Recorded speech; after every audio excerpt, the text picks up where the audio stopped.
Fear never arrived loudly in Nolan Fraser's life.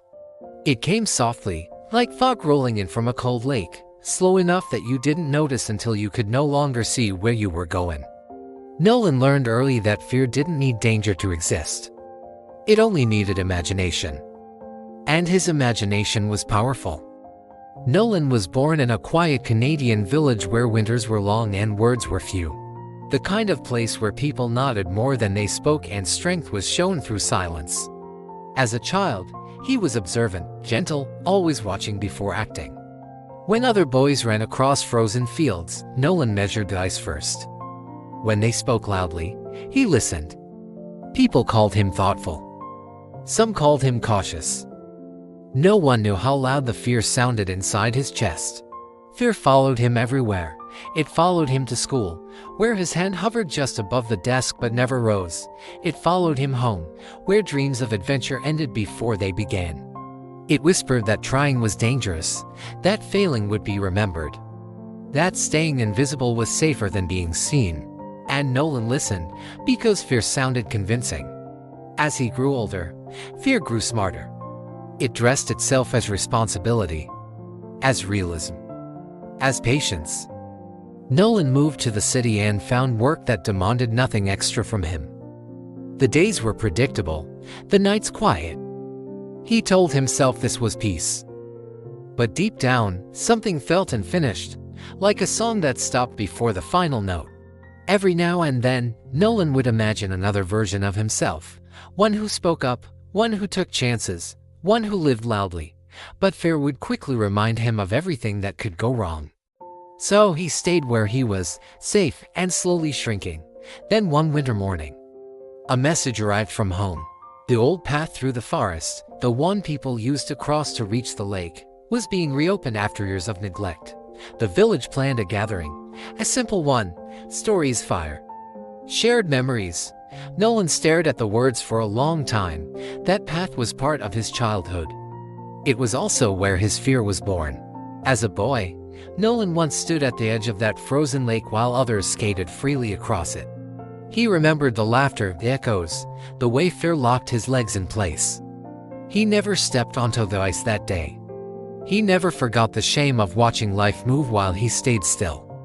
Now, years later, the invitation felt heavier than it should have. Going back meant facing not just people, but the version of himself he left behind. Fear rose instantly. Don't go. You've outgrown that place. There's nothing for you there.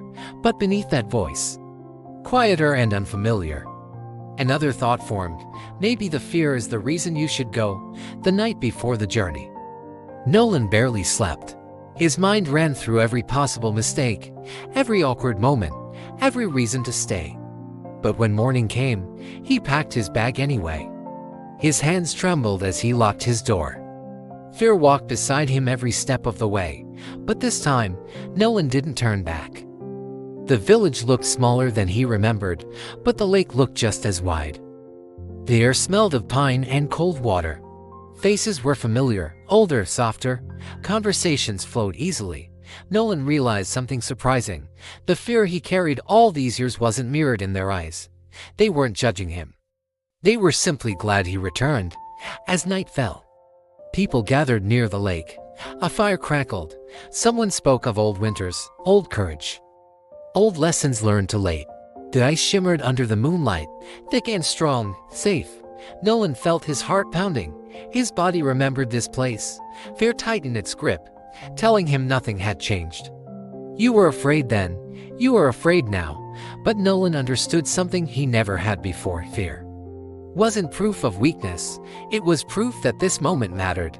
He stepped forward. The ice creaked softly beneath his boot. His breath caught. Every instinct begged him to retreat. But Nolan stayed.